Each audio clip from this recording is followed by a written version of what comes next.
Finalmente, finalmente. Finalmente. Boa noite a todos. Boa noite. Tudo bem, Jéssica? Tudo bem? E você? Não deu certo lá no YouTube. Você não Não temos deu. que descobrir antes. É, treinar antes. Tentei pelo computador, pelo celular, não deu certo. Poxa vida. Bom, vamos seguir por aqui. Lá no YouTube tem mais público, né? Uhum. Vamos seguir por aqui. Vamos lá. Então, hoje, boa noite a todos que participarem aí com a gente, que assistirem posteriormente.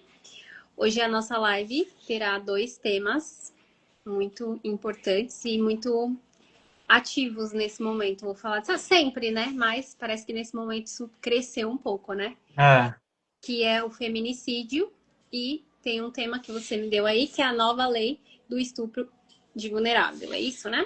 exato. Vou começar pelo feminicídio, tá bom? Perfeito. Você manda. Tá. Doutor, juridicamente, o que caracteriza o crime de feminicídio no Brasil? Uhum. Olha, há muitos anos que os homicídios contra mulheres, as mortes contra mulheres, eram tipificados, né? A denúncia e antes da denúncia, o inquérito policial, tudo era feito com base, Álvaro, boa noite, obrigado. Era feito com base no artigo comum do Código Penal que trata de homicídio, que é o artigo 121. Então, matou a mulher, tentou matar uma mulher, era artigo 121, como se fosse um homem, por exemplo, né? Qualquer outra pessoa que fosse vítima de homicídio, então a tipificação era artigo 121. E penas também comuns. Até que, conforme o aumento das denúncias de mortes contra mulheres começou a ganhar vulto, o Congresso Nacional começou a se preocupar com isso, principalmente após a Lei Maria da Penha. E as mulheres também ganharam força, né? Começaram a fazer movimentos, principalmente o movimento feminista, para ter um artigo próprio para combater e evitar, né? Na verdade, o objetivo da lei não é punir, né? Obviamente que a punição é muito importante, mas o nosso objetivo como sociedade, o objetivo do Congresso Nacional é evitar a morte de mulher, evitar a morte de qualquer pessoa, especialmente de mulheres, porque a morte de mulher começou a aumentar muito, muito, muito, muito, né? Sem causa aparente. Então, esse fenômeno que é sociológico e que tem como vítima a mulher, precisava ter uma tipificação, um regramento próprio. E aí nós tivemos, então, um artigo próprio no Código Penal e o nome foi de feminicídio. E o que caracteriza o feminicídio? É a morte de mulher por ser mulher. Basicamente isso. Então, a mulher é morta porque ela é mulher.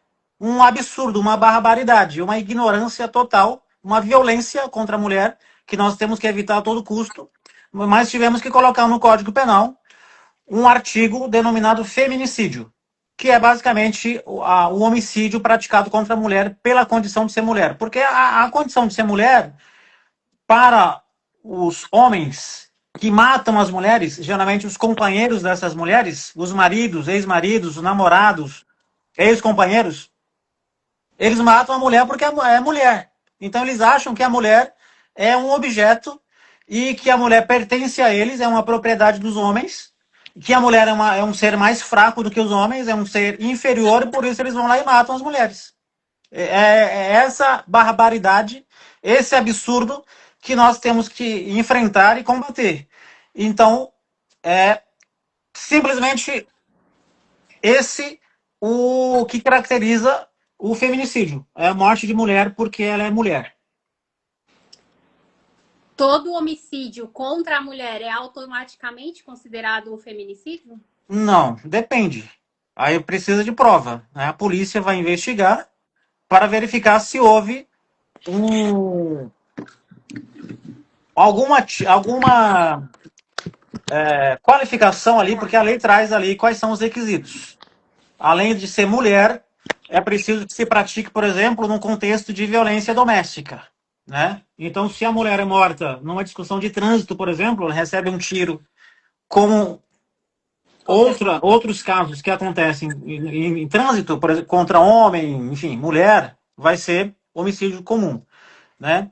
Agora, se tiver alguma conotação de ser pela razão de sexo, né, pela razão de gênero, aí sim pode ser caracterizado como feminicídio, que é um crime muito mais grave. Então, por exemplo, se para ficar claro o que é feminicídio, a lei vai dizer precisa haver a morte com base em relações familiares, por exemplo. Tem que ser um ex-marido, um ex-companheiro, um ex-namorado, aí fica caracterizado o que é pela condição de ser mulher. Precisa, então, necessariamente ocorrer dentro de um relacionamento amoroso ou não, por exemplo? Não, não. Pode ser um pai contra a filha, né? Também caracteriza. Um irmão contra a irmã também caracteriza. Se tiver algum vínculo familiar ou um vínculo amoroso ou ex-amoroso, por exemplo, né? Aí sim caracteriza o feminicídio. Quais são os principais elementos que a investigação utiliza para caracterizar o feminicídio?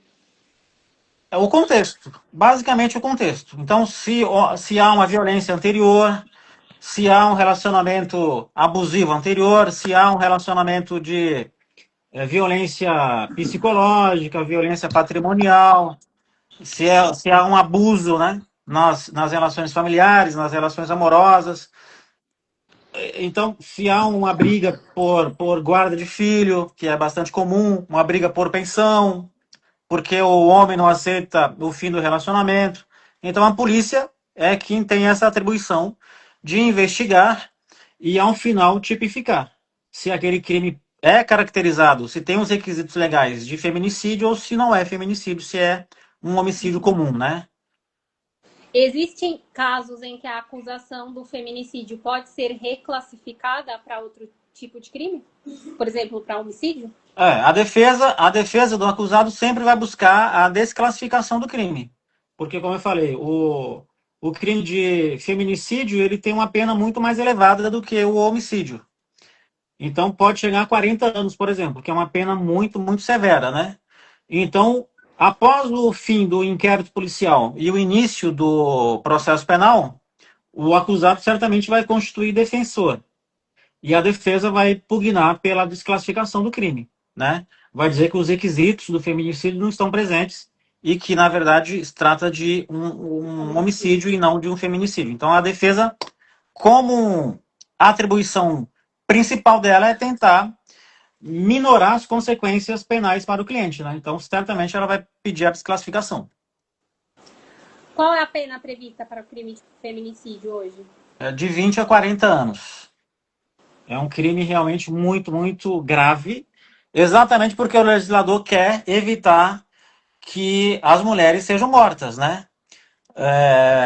Porque estamos vivendo aí um enxame, uma pandemia de crimes contra mulheres e a lei foi alterada, o Código Penal foi alterado exatamente para tentar evitar que as mulheres continuem sendo mortas por seus maridos, né? Por seus namorados, por seus ex-namorados, ex-companheiros. E a lei, então, previu uma pena muito, muito rigorosa, uma pena muito alta, muito elevada, para fazer com que o homicida, né, ou o futuro homicida, não cometa o delito. Mas nós estamos vendo aí que, pelo jeito, não está adiantando, né? Mesmo uma pena desse tamanho, pode chegar a 40 anos de cadeia, o cara pode morrer na cadeia. Dependendo da idade, ele pode morrer na cadeia. Se ele pegar 40 anos, realmente ele pode ter graves consequências na cadeia. Então é exatamente para desestimular, né, que ele mate as suas companheiras. Mas, pelo que nós estamos acompanhando aí nos telejornais, nem essa pena gravosa tem feito com que os homens parem de matar as mulheres, né? Eles continuam matando as mulheres porque elas não lavam a casa, não fazem a comida, ou porque elas não querem ficar com eles. Então a pena simplesmente não está fazendo com que os feminicídios parem de acontecer. Eles têm a sensação de impunidade? Não deveria ter, né? Não deveria ter, porque com essa pena prevista no Código Penal, pode de 20 a 40 anos. 20 anos já é um crime, já é uma pena elevada. Podendo chegar a 40, você imagina, o dobro da pena. Então, isso é para desestimular que aconteça feminicídio. E a gente vê que quase todos os crimes de feminicídios, eles têm uma marca própria, né? Que é o próprio companheiro. Às vezes eles próprios se entregam na delegacia de polícia e confessam o crime, porque são crimes passionais, né? A pessoa fica ali com a emoção, com a razão turvada, porque são crimes passionais, né? Envolve amor, envolve uma série de emoções aí no relacionamento. E aí o próprio matador vai e se entrega para as autoridades, né? Quando não se entrega, eles orientados por advogados, após um tempo eles vão lá e se apresentam, respondem o processo em liberdade, se for o caso, e confessam o crime. E vão para depois para o júri, né? Essa era a Então, próxima pergunta. Os casos de feminicídio são sempre julgados pelo tribunal do júri? são julgados pelo tribunal do júri. É crime contra a Contra a vida. vida. É, exatamente. Só tem um nome diferenciado que é para proteger a mulher, né? Que é para a pena ser maior em relação ao homem que mata as mulheres. Então é um crime de competência do tribunal do júri. É um crime contra a vida da mulher, que a competência para julgá-lo é o tribunal do júri. Então, eu não sei se a sensação de impunidade faz com que eles cometam esses crimes, porque quase todos vão ser presos. E mesmo assim eles acabam cometendo os crimes contra as mulheres. Eu acho que tem um pouco de loucura aí, né? Os homens estão muito loucos. Essa sensação de posse da mulher, né? Que a mulher não pode ter a liberdade de decidir com quem quer ficar. Então, o homem, com esse sentimento de posse, acaba matando a vida, tirando a vida da mulher, mata a mulher e também estraga a vida da família inteira, né? Inclusive a sua própria vida. Porque daí, geralmente, também eles cometem os crimes na frente dos filhos. Então, a família inteira fica desestruturada. Os filhos ficam sem a mãe, vão ficar sem os pais e ainda vão ficar com o trauma, né? De terem perdido a mãe, de terem visto a violência contra a mãe, de terem visto o pai sendo preso e sendo criado por outras pessoas, né?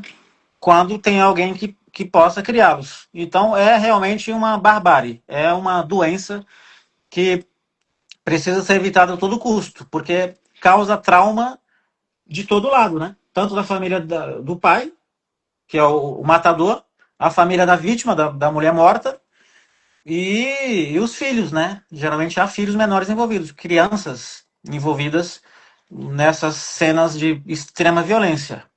Né? A mãe, obviamente que os filhos vão sentir muita falta, né? Porque geralmente é a mulher que amamenta os filhos, né? Na primeira infância, a mãe é muito importante para as crianças. O pai também é importante para a formação, né, das crianças. E, enfim, todo mundo acaba sendo prejudicado. A sociedade é, é um absurdo. Então, Uma por isso, o pergunta, tamanho da pena. A pena entendi. alta. Uma pergunta. No domingo, o doutor postou um vídeo, falou sobre que a vítima ou até a família dessas vítimas tem também direito a ter um advogado. No caso de feminicídio, eu acredito que se encaixe a mesma coisa. É importante a família da vítima ter um advogado? Você vê, por exemplo, esse último caso de feminicídio aí que nós estamos acompanhando pela televisão, envolvendo um policial, um oficial da Polícia Militar. Sim. A família imediatamente constituiu um assistente de acusação. E é esse assistente de acusação que está promovendo a reviravolta no caso. Porque, a princípio, a informação, o registro da informação do crime fora feita com base em suicídio. A família não há suicídio, alguém tirou a própria vida, não há crime Uhum. aí, né? Então, a Polícia Civil que faz o registro da ocorrência, né? Acreditou na primeira versão, que foi apresentada pelo próprio matador, pela pessoa que está sendo acusada de ter sido o executor da morte dessa vítima, né? Que é o policial. A gente não sabe se é verdade ou não é verdade, porque ainda está sendo investigado. Mas o boletim de ocorrência consta lá registro dessa morte como suicídio. E suicídio não é crime. A pessoa já morreu, né? Então não pode ser processada, mesmo que tivesse sobrevivido. Aí o advogado, o assistente de acusação, o contratado pela família, está movendo mundos e fundos para dizer que, na verdade, não foi um suicídio, foi um homicídio. Homicídio. Quase um Inclusive, feminicídio. um feminicídio, inclusive com a exumação do corpo, né?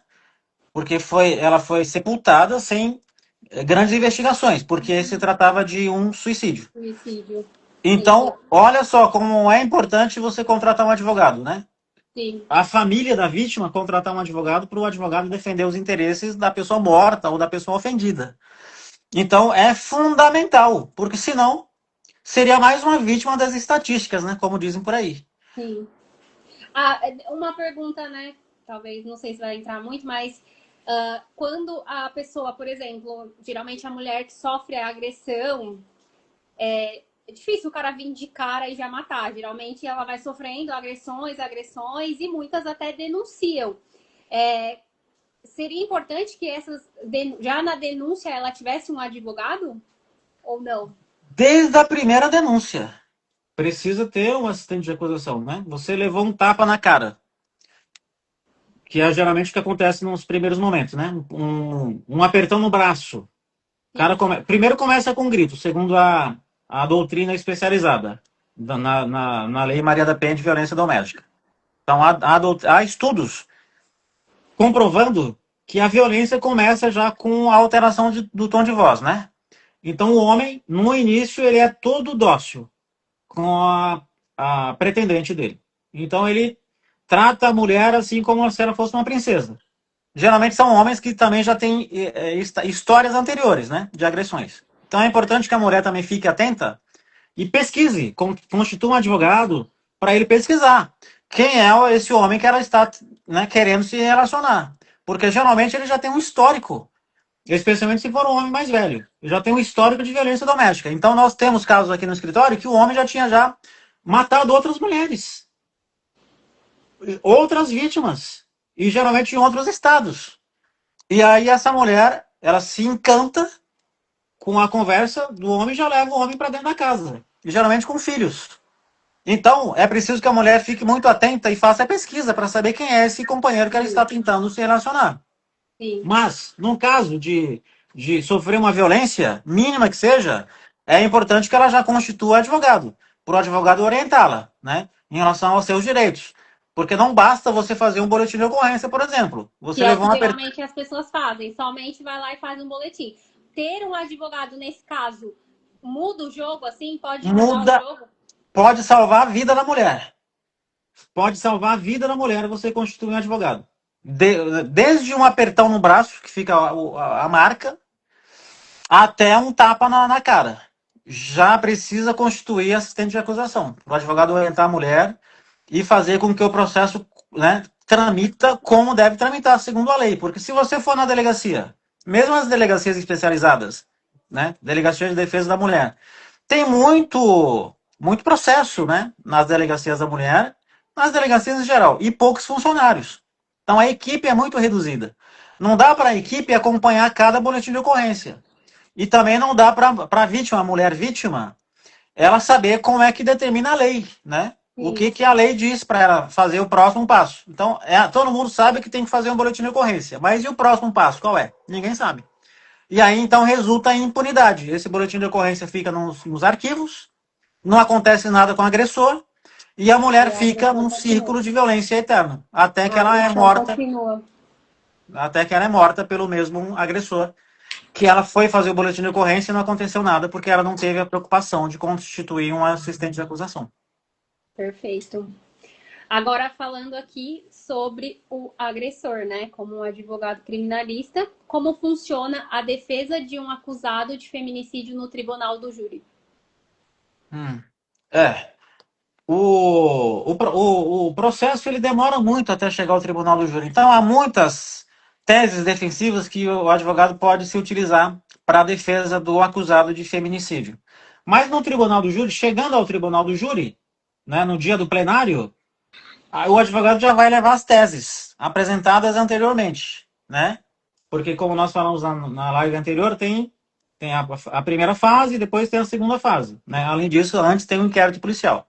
Então, o acusado, ele já tem que ter advogado constituído desde o inquérito policial, desde a morte, né? E aí, para o especialista em tribunal do júri assumir já na fase de inquérito policial, para já ir preparando as teses defensivas na tentativa de livrar esse acusado de ir para o tribunal do júri. Porque é possível. A função do advogado é minorar a situação do acusado, né? Fazer com que ele não seja preso, que ele não sofra uma pena elevada, que ele seja absolvido e que ele nem vá para o tribunal do júri. Então, é preciso que o advogado vá constituindo as teses defensivas desde o primeiro depoimento desse acusado na delegacia de polícia. Para quando, depois de muitos anos, esse processo chegar ao tribunal do júri, o advogado já tem uma tese, né, preparada, uma tese ou várias teses preparadas, fortes, robustas, com provas, para apresentar no dia do plenário do tribunal do júri. Entendi. Quando um caso tem grande repercussão emocional, como garantir que o julgamento seja baseado nas provas e não apenas na emoção? Essa é a função também do advogado. O advogado criminalista, ele não pode...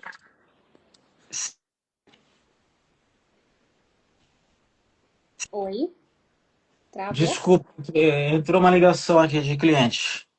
Ele não pode se deixar contaminar pelas emoções, né? O advogado criminalista é o último que deve se emocionar. Quem se emociona é a família da vítima, é a família do acusado, são os filhos. Esses sim são emocionais, porque eles participam diretamente da tragédia humana, né? Eles estão envolvidos, eles são vítimas da tragédia morte de uma mãe, de família, de uma esposa. O advogado não, o advogado tem que se abstrair toda a emoção e levar a razão, a técnica. Controlar o processo com base na técnica processual, penal, né? E na lei penal. Não pode haver emoção aí. Nem emoção do advogado, nem emoção dos policiais, nem da autoridade policial, que é o delegado de polícia, nem do promotor de justiça, nem do juiz de direito. Isso durante o transcorrer das investigações e do processo criminal. No dia do júri, aí pode haver algum grau de emoção, né? Aí pode caber um pouco de emoção, tanto de um lado quanto de outro. Mas o advogado ele precisa ser uma parte que não pode trabalhar com a emoção, porque senão a emoção atrapalha o desenvolvimento das teses defensivas, né? E aí ele não vai fazer um bom trabalho. Tem que ser racional. Tem que ser sempre racional, frio e racional. Até porque o advogado não é vítima, né? Felizmente. O advogado é apenas um técnico que foi constituído, seja para trabalhar como defensor dos direitos da vítima ou da família da vítima, ou para defender os interesses e os direitos do acusado, né? Ele não faz parte da relação processual familiar emocional, né? Não tem que ter envolvimento emocional com o processo. Ele tem que ter envolvimento profissional e técnico para ter o melhor resultado. Seja ajudando a condenar um acusado, seja ajudando a absolver um acusado, se ele for o advogado constituído do acusado de feminicídio. Podemos dizer que o papel do advogado, então, é garantir que o processo seja justo? É exatamente isso. Inclusive, havia muitos anos atrás, quando eu entrei na faculdade, a OAB de São Paulo distribuía uns adesivos. Acho que você já deve ter visto em algum momento da vida. Uns adesivos colocados assim atrás do carro. Sem advogado não há justiça. O advogado é a parte fundamental, principal de um processo. Tive um professor de tribunal do júri que ele falava: o advogado é o príncipe no tribunal do júri. O advogado é o cara que vai chamar a atenção de todos. Não é o promotor, não é o juiz de direito, não é o acusado, é o advogado. Todo mundo fica com a atenção exclusiva voltada para o advogado, para saber o que o advogado vai dizer. Quais são as teses do advogado? Será que o advogado vai brigar com o promotor? Será que o advogado vai negar que houve o feminicídio? Será que o advogado vai falar mal da vítima, da mulher? Vai dizer que ela tinha amantes? Agora, isso é proibido, né? Porque isso é revitimização da mulher. Então, não pode. Mas, de alguma maneira, a depender da estratégia processual, você pode ventilar teses nesse sentido, sem que você se enquadre nesse artigo, que agora é crime, né? Você revitimar a mulher, o advogado pode sofrer crime, inclusive, não pode.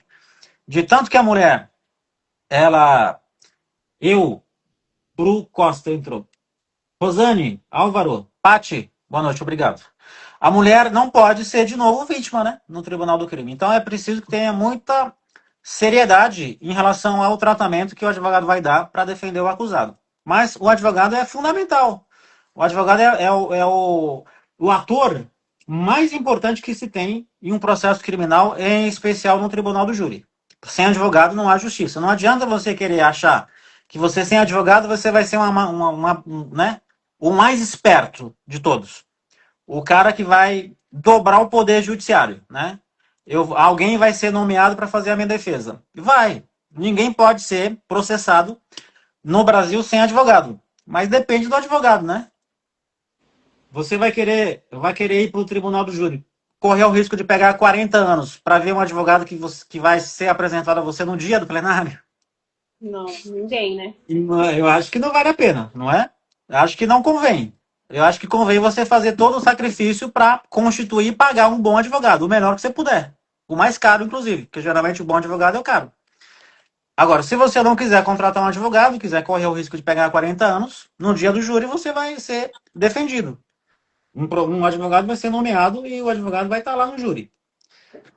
Você não vai ser condenado sem advogado. Mas é preciso que tenha, né, tanto a vítima quanto seus familiares e também o acusado tenham a consciência de que o advogado é importante e imprescindível desde o início dos fatos. Soube do fato, constitui um advogado. Levou um tapa na cara, liga para o advogado. Matou alguém? Família da vítima. Constitua advogado que vai defender os interesses da vítima. O que matou, matador, contrata também advogado. Então, advogado é importante para todos os envolvidos no processo. Perfeito. Agora, falando um pouco sobre a nova lei do estupro de vulnerável. O que mudou recentemente na legislação? Ô, Jéssica, antes da gente mudar de assunto, se você me permite, eu queria só dar a minha opinião pessoal sobre isso, tá? Sobre feminicídio. Eu acredito que, como homem, quem mata a mulher, quem ofende mulher, quem bate mulher, quem estupra a mulher, precisa aprender primeiro a respeitar a mulher, né? Para a gente não ficar vivendo nessa atual sociedade em que as mulheres são vítimas de todo tipo de desrespeito, de feminicídio, inclusive. E acho que não basta apenas a mudança da lei, porque nós vimos que a lei prevê uma pena de 40 anos no caso de feminicídio. E não está resolvendo. Todos os homens que matam mulheres, quase todos são presos. Respondem por essa pena altíssima. Então, eu acredito que o primeiro passo é as mães e os pais, a família, colocarem que o primordial é dar educação aos filhos e também dar educação às filhas. Prepararem tanto as meninas quanto os meninos para terem respeito mútuo um por outro, né? Um pelo outro, desde a infância, porque eu acredito que a educação é o que vai transformar. Não adianta você mudar a lei, aplicar a lei e os crimes continuam aumentando, né? Vertiginosamente. Então a lei não está funcionando.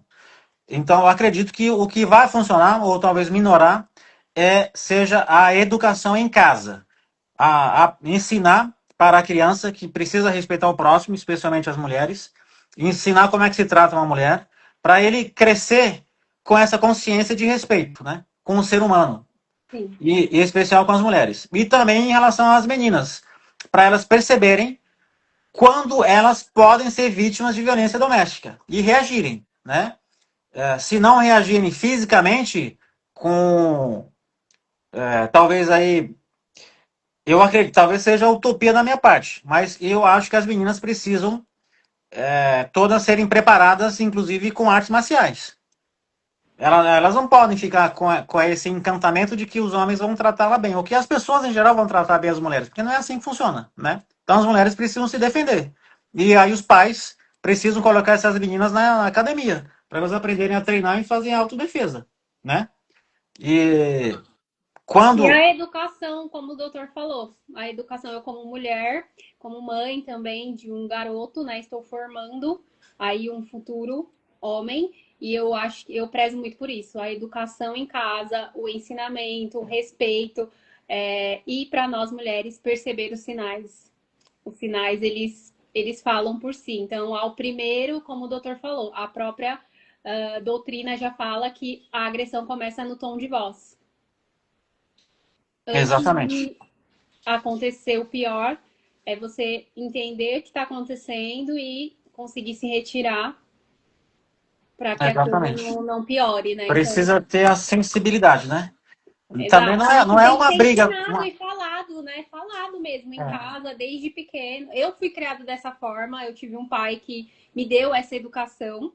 Graças a Deus eu nunca passei por nenhuma situação nem próxima disso, mas eu tive essa criação e prezo muito por isso. E hoje eu crio meu filho falando dessa forma, mostrando o que acontece mesmo. Olha, se viu isso aqui, não se faz. Então é de casa. Eu acredito também nisso que começa em casa. Tudo bem que às vezes, né, uma maçã vai sair fora ali da árvore, né? Vai cair para longe. Mas eu acredito muito nisso. A educação, eu acho que é fundamental. E você acredita que as mulheres deveriam andar armadas para se defenderem das agressões masculinas? Por que você pergunta essas coisas pra mim? Você já sabe minhas opiniões a Não, eu não respeito. sei. Nós nunca conversamos sobre isso. Eu acredito que sim. Eu acredito muito nisso que você falou. A mulher tem que aprender a se defender, né? Não ficar tanto nesse papel de vulnerabilidade. A arte marcial, ela salva vidas. Não só dentro de casa, mas a gente está sujeito também ao assédio da rua, ao assédio do ônibus, ao assédio. Recentemente estava sendo divulgado uma adolescente que estava dentro do condomínio, no mercado do condomínio, e foi assediada ali, né, por um homem muito mais velho. Então, assim, todos os lugares, a gente está sujeita a isso a todos os lugares. Então, eu acredito sim que as mulheres deveriam ter acesso, não precisa ser uma arma de fogo, mas talvez uma arma branca para se defender e a luta aqui é uma forma também de autodefesa, eu acho que com menos impacto, mas que eu acredito que a mulher precisa, assim, saber se defender É, e saber se colocar também. Eu sempre acreditei muito nisso, né? Eu sou uma mulher muito pequena, então eu sempre achei que saber se posicionar fala por si, dentro da situação. Então, muitas vezes a mulher fica coada, né? E ela tem que saber se colocar para se defender, porque senão. exatamente. Eu concordo com você. Eu acho que as mulheres deveriam andar armadas. Eu não sou contra. Eu sou contra o armamento da população, mas no atual estágio que nós estamos de violência contra a mulher, assim como também acredito que os negros também deveriam começar a andar armados. Porque os negros, agora está na moda também os negros sofrendo violência racial, né? Então eu acredito que sim. Não posso me arrepender do que estou falando amanhã. Mas hoje eu acho que as mulheres deveriam andar armadas e acho que nós negros também devemos começar a pensar nisso. Andarmos armados para nos defendermos de violência, de agressões. Acho que sim. Agora podemos mudar de assunto, se você me permitir. Já falamos Vamos a, lá, vamos lá. já É a minha falamos pergunta. as nossas radicalizações, né? Agora vamos mudar de assunto. Eu, eu sou extremamente. Vamos lá. O que mudou recentemente na legislação sobre o estupro de vulnerável? Ah, mudou. Mudou. Quando nós falamos que daquele assunto do desembargador lá de Minas Gerais, da menina que foi estuprada lá em Minas, que o desembargador absolveu, ele absolveu com base numa tese segundo a qual a menina era experiente, a família tinha consentido, a menina também, e aí ele absolveu. Bom, o que é o estupro de vulnerável?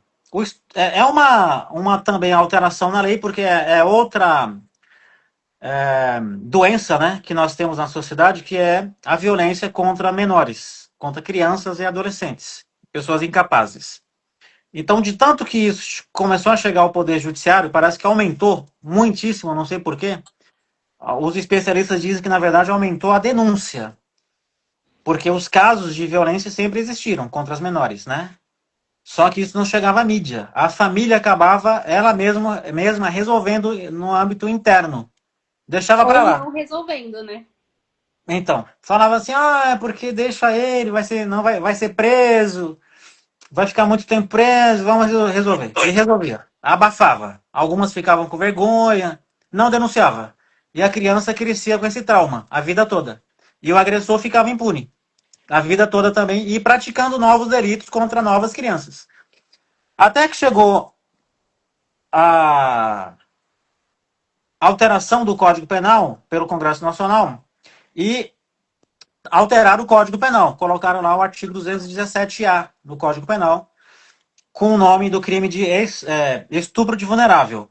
Então, toda pessoa menor de 14 anos ou incapaz, ela não pode consentir no cometimento de atos sexuais ou outros atos libidinosos. Não precisa ser ato sexual propriamente dito, a penetração.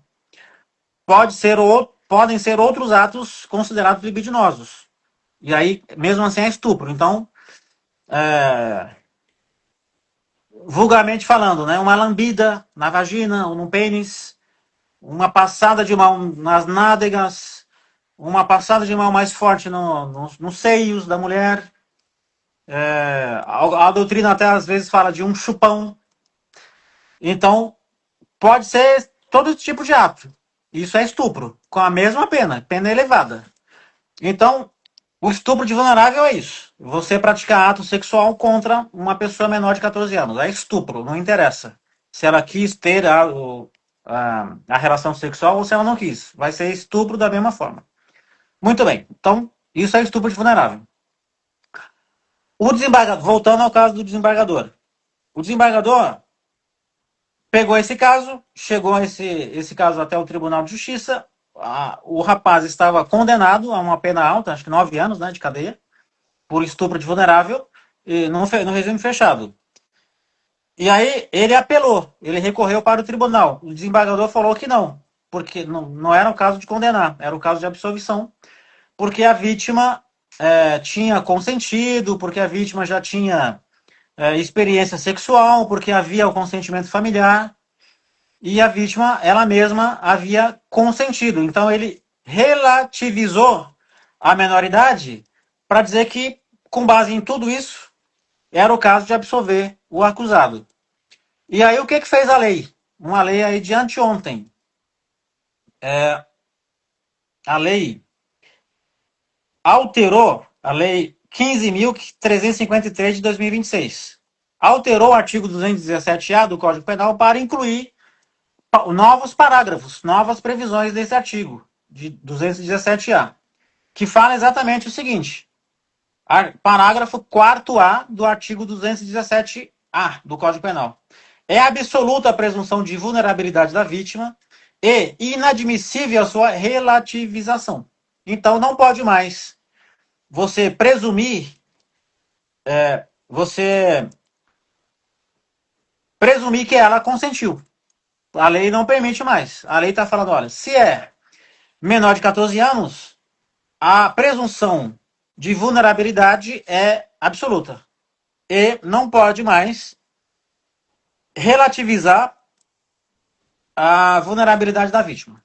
Então, essa história de que ela consentiu, essa história de que a família permitiu, de que vai constituir família, de que moram juntos, que casaram, tem uma união estável, tem filhos, tem experiência anterior, não vale mais. Então, é menor de 14 anos, é cadeia, é condenação na certa. Então, Então, isso essa significa que automaticamente se torna crime qualquer relação com menor de 14 anos. já era crime. Já era crime. O que a lei está dizendo é que é o seguinte: não pode mais dar jeitinho. Não tem mais jeitinho agora. Não há mais como dizer, olha, ela não é tão vulnerável assim, né? Ela já é grandinha, ela já tem quase 14 anos. Não pode mais. A lei está deixando mais claro do que já era clara. Entendi. É vulnerável e pronto, acabou. Não pode mais o juiz falar, olha, não, eu vou absolver. No caso de estupro de menor de 14 anos. tem menos de 14 anos, já era, é cadeia. Vai ser estupro, vai ser condenado e fim de papo. Se tiver prova, né? Claro. Mas dizer não, relativizar a vulnerabilidade da menor de 14 anos, não pode. Quais são as penas previstas para esse crime? Artigo 217, de 10 a 18. Aí tem as qualificadoras. Se resultar lesão corporal, aumenta a pena. Se resultar morte, é o dobro da pena. E aí essa lei de anteontem também fez mais uma alteração no artigo 217A, que é a seguinte. Parágrafo 5º. As penas previstas no caput e nos parágrafos aplicam-se independentemente do consentimento da vítima, de sua experiência sexual e do fato de ela ter mantido relações sexuais anteriores ao crime, ou da ocorrência de gravidez resultando da prática do crime de estupro. Então não interessa se é menor, já tinha relações sexuais anteriores, se ela ficou grávida, se ela consentiu, se vai ter constituição de família, não interessa. Então a lei agora fechou todas as brechas que existiam, né, de interpretação da lei, que já era clara ao meu ver, mas agora houve transparente. Houve um agravamento aí da interpretação da lei, né? Vamos dizer que assim, que é uma pedagogia da interpretação da lei. Não tem mais agora como o juiz ou o tribunal dizer que ela já era experiente, ela queria, ela não era tão vulnerável assim, ela tinha acesso aos meios de comunicação, ela via filme pornográfico anterior, ela já tinha tido relações sexuais antes, com menor de idade, não interessa mais. É menor de 14 anos, provavelmente vai ser processado e vai ser condenado a 18 anos de pena. É uma pena também bastante elevada, né? Relevante. É relevante. Então é tomar muito cuidado para que a pessoa não seja acusada desses crimes aí, de estupro de criança, né? Sim. Como funciona a produção de prova nesse tipo de crime? De processo, aliás, né? Para esse processo. Então, isso aqui, Jéssica, realmente é um ninho de cobra, isso. Por quê? Porque esses crimes geralmente são praticados, como a gente costuma falar, né? Na vida forense, na alcova, né? Ninguém sabe, ninguém vê, geralmente. São crimes ocultos, praticados às escondidas, às ocultas. Então, ou tem apenas a presença do agressor e da vítima, ou a presença de algum familiar ou de outro estuprador, né? Da outra pessoa que está violentando. No caso dessa menina de Minas, a mãe, né? A mãe consentia. E parece que até incentivava. Tanto é que ela foi condenada junto com o estuprador. Então são poucas as testemunhas, porque são crimes praticados sem a presença de testemunhas. Então a palavra da vítima geralmente é a única prova que se tem. E aí se é uma criança de tenra idade, como são os casos que chegam aqui ao escritório, crianças de 2 anos, 1 ano, 5 anos, 7 anos. Como é que, né? Há uma lei que a gente chama lei de escuta especial. Então, a lei de escuta especial, ela prevê como é que a autoridade policial e o juiz, a autoridade judiciária e os advogados podem fazer a escuta dessa criança, né? Fazer a oitiva dela, porque ela vai ter que, em algum momento, relatar o que aconteceu. Mas é uma criança, né? Então há toda uma maneira especializada, a criança fica protegida em uma sala, junto com psicólogos, com assistentes sociais, longe da presença do juiz, do promotor, do advogado, obviamente do agressor. Então ela fica protegida. E com profissionais especializados, o psicólogo. Então é o psicólogo que vai conduzindo, através de desenhos, de brincadeiras lúdicas, a escuta da criança. E aí, conforme a criança vai se expressando, seja